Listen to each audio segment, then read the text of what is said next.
Brock Turner, the Stanford University or former Stanford University swimmer who was sentenced to a measly 6 months in jail for raping a woman behind a dumpster, was released only 3 months into his sentence based on good behavior. Now, as a result, the public is outraged by his short sentence, which was cut even shorter. And one photography major at Ithaca College decided to use this horrendous, tragic event to raise awareness through her art. So she came out with a series known as It Happens. It's a photo series that kind of breaks a lot of stereotypes regarding sexual assault, rape, and where they likely occur. So what she wanted to do is kind of show that there are different types of victims, whether they're male or female, whether they're gay or straight. And she also wanted to show that rape happens in places that individuals least expect. So let's take a quick look at these images. They're difficult to look at, so I just want to give you that warning. It happens suddenly. So there's a woman, it appears she's in a bathroom. It happens unexpectedly. One thing that she also wanted to draw attention to is that the vast majority of sexual assault and rape victims are victimized by someone they already know. It's not usually a stranger, someone that they're not familiar with. It happens unwillingly. So there you kind of see that, rape can happen within the LGBT community. It doesn't have to be, a heterosexual situation. That one's really yeah, that's they're hard to look at, right? And she wanted to make sure that the victim, and by the way, these aren't real victims. These are obviously models for the photo series, but she wanted them to all look into the camera to kind of add this effect to show the severity. But there's a dispassionate quality to their, that's horrible. Yeah, so that's supposed to depict what happened in the Brock Turner case. Yeah. Did you see the story about what's happening outside Brock Turner's house? No, what's going on? Protests outside Brock Turner's house, including a lot of armed people, many armed people outside Brock Turner's house. It's a rare combination of the militaristic movements in America and gun rights activists on the same side as the sensible world who's concerned that the woman's allegations weren't taken seriously and Brock Turner's privilege accorded him the soft, lenient sentence. That said, it's alarming. And to me, it was, a moment where I'm like, well done. Now I'm sympathetic to Brock Turner, which I got zero interest in being. But his family shouldn't have armed people outside their house, and they shouldn't be getting threatening messages. And the suggestion, you got a guy with automatic weapons, more than one, outside your home, it terrifies you. And that's not the proper protest for what is a legitimate protest of the lenient sentence that he got.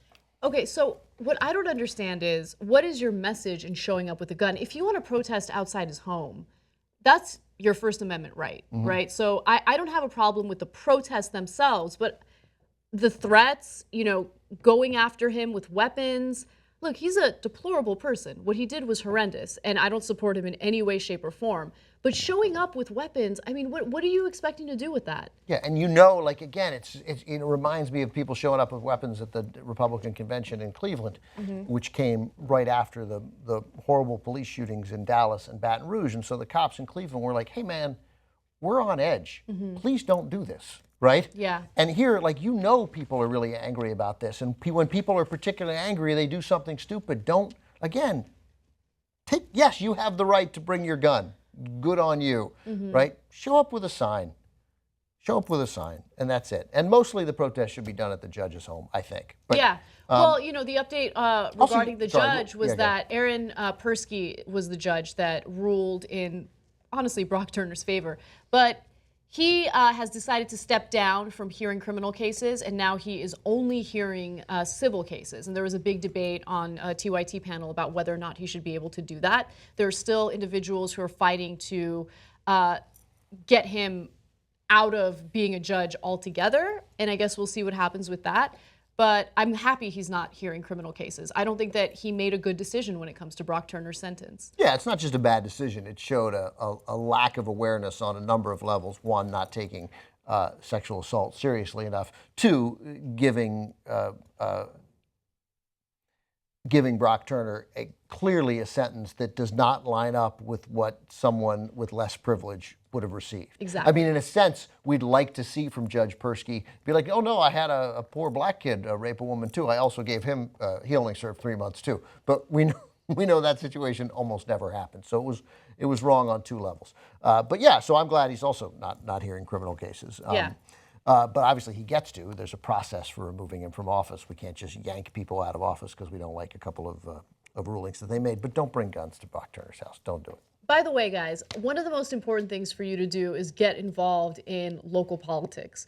And so oftentimes these questionable judges get reelected because they don't, incumbents usually get reelected in politics, right? Whether it be a judge, a member of Congress, a state representative. And the reason why incumbents have such an easy time getting reelected is because people aren't as engaged in local politics. Get engaged, know what's going on in your city, in your town. Super important. It's just as important as congressional elections, midterm elections, which also don't get a lot of voter turnout. Frequently these guys are unopposed. Real quick about Brock Turner, a dozen armed protesters outside his house with signs calling for the castration and killing of rapists. And some say they plan to frequently return to make him uncomfortable in his own home. This is wrong on every level. With an extremely lenient sentence, he thinks he can get away with this, said Daniel Harden, who was carrying an M4 assault rifle, said in an interview. The message we want to send is, if you try this again, we will shoot you.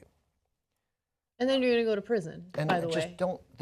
We don't threaten to shoot people. Like, the reaction to this was actually sort of encouraging. Like, there was unanimity of, like, Judge Persky, you can't do this. This guy deserves prison time, and then maybe 3 years, maybe 8 years, maybe 15 years, but that's at least a conversation that people could have, right? But not 6 months where he serves 3, right? Yeah. Not that. Everybody knows not that. But you can't, then you show up and you suggest that we're going to shoot rapists and that we're going to kill you, we're going to shoot you next time, and you make him uncomfortable in his own home and make his parents uncomfortable in the home. And I got it. I don't see, and this is what happens. And then all of a sudden, here I am being sympathetic for a guy I got no interest in being sympathetic to. Yeah. So protest, leave your damn guns behind.